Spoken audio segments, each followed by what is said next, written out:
Hello મિત્રો, કેમ છો બધા? મજામાં થઈશો. અને આજે જસ્ટ અત્યારે વરસાદ બંધ થયો છે અને હું આવ્યો છું આજે નર્મદા નદી જોવા માટે.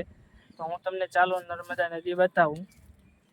આ છે નર્મદા નદી, જોઈ શકો તમે કેટલું પાણી આવી ગયેલું છે.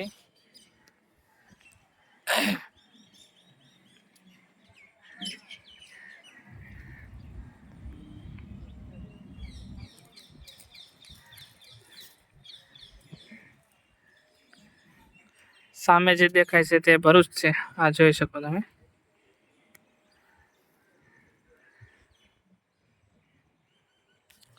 એક ધારો કન્ટિન્યુ 2 દિવસથી વરસાદ વરસતો હતો, એના કારણે આટલું બધું પાણી આવી ગયું, જોઈ શકો તમે.